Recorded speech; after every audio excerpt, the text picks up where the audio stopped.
Oke, assalamualaikum warahmatullahi wabarakatuh. Jumpa lagi dengan Wong Luyur channel 99. Kali ini berada di Pasujutan Sunang Bonang ya. Dan sebelum kita mengikuti situs-situsnya, jangan lupa dukung channel kami dengan cara like, komen, dan subscribe share-nya agar supaya video ini tetap berkembang lebih baik. Oke, salam rahayu, salam bahagia, dan rahayu sagung dumati. Dan kita simak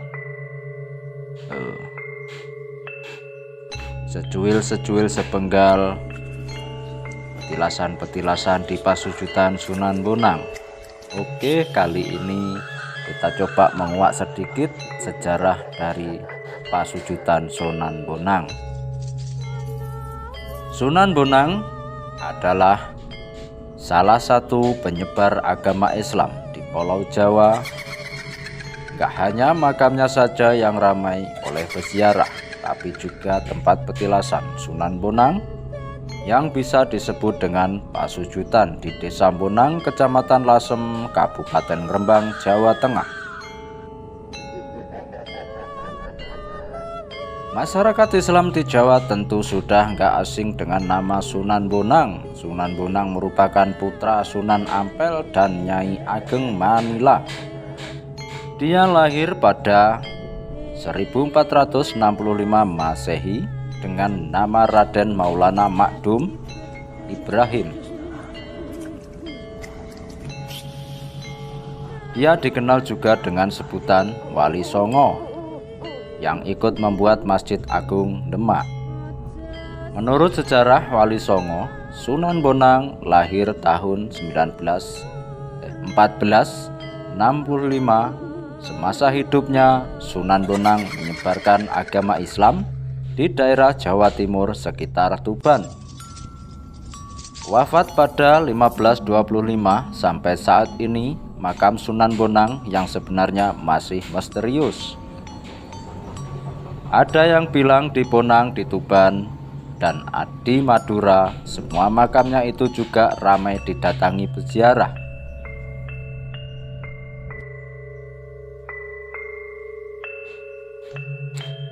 Nah, jika berkunjung ke Rembang wisata religi, ke Pasujutan Sunan Bonang bisa menjadi salah satu pilihan buat kamu. Situs Pasujutan Sunan Bonang berada di atas sebuah bukit di tepi pantai Binangun di wilayah Desa Bonang, Kecamatan Lasem, Kabupaten Rembang, Jawa Tengah. Jadi, kalau kamu berada di atas bukit ini, kamu bisa melihat hamparan Laut Jawa Tengah, Laut Jawa yang luas. Dari pusat kota Rembang, jarak sekitar 17 km berada di sebelah timur kota Rembang menuju arah Surabaya. Tepat berada di pinggir jalan raya Pantura, Jawa. Setiap harinya banyak peziarah yang datang ke tempat sana. Ya, mereka datang untuk berziarah dan menapak tilas sejarah Sunan Bonang di tanah Jawa.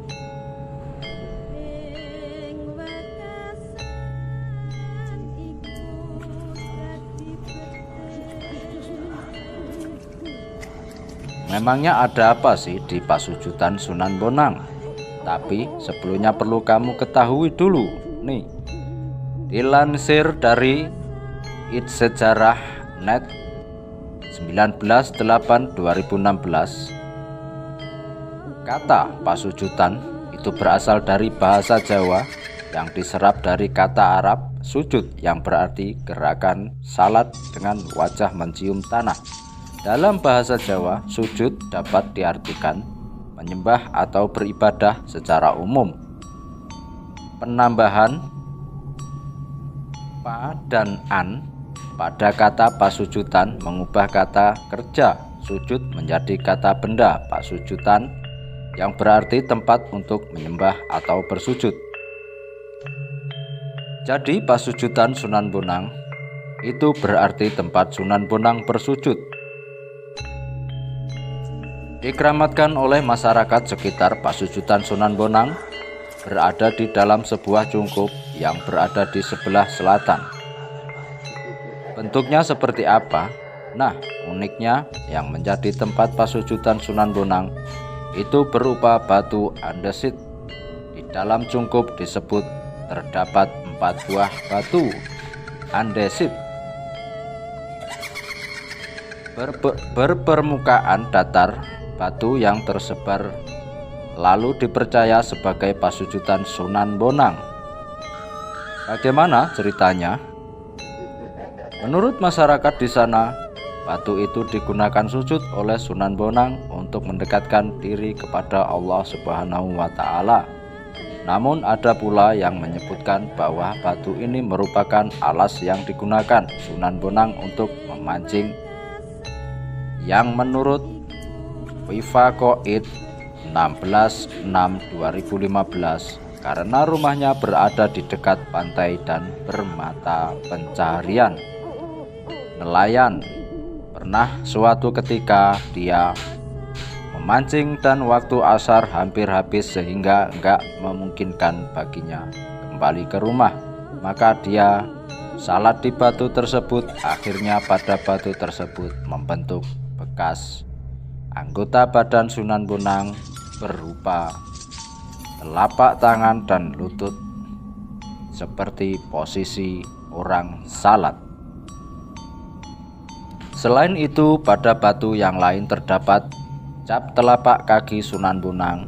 Menurut kepercayaan penduduk, Sunan Bonang melakukan tirakat dengan cara berdiri di atas kaki sebelah sebagaimana burung bangau.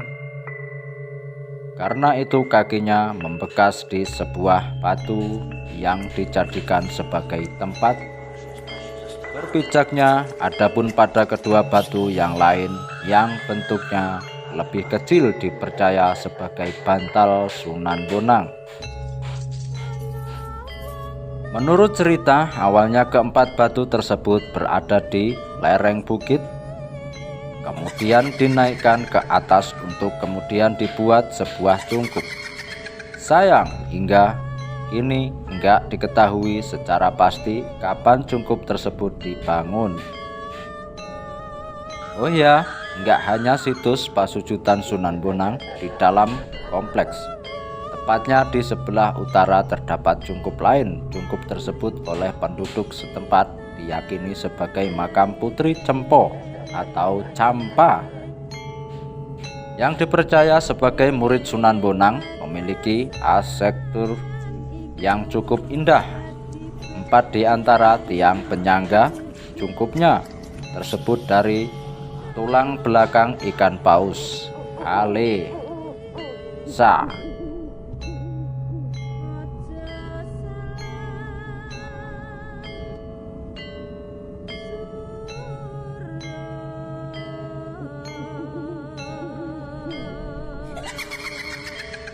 Dan itulah, semoga sedikit pencerahan dari pasujudan Sunan Bonang bermanfaat dan bisa dimengerti bagi saya dan kalian semua. Dan jangan lupa bila senang dengan channel ini, dukung terus biar supaya berkembang lebih baik lagi. Dan terima kasih atas telah menonton video ini dari channel Wong Luyur 99. Salam rahayu, salam bahagia, salam sejahtera, dan buat kalian semua semoga dilancarkan rezekinya mengalir deras tanpa batas. Rahayu, rahayu, rahayu sagung dumadi. Wassalamualaikum warahmatullahi wabarakatuh.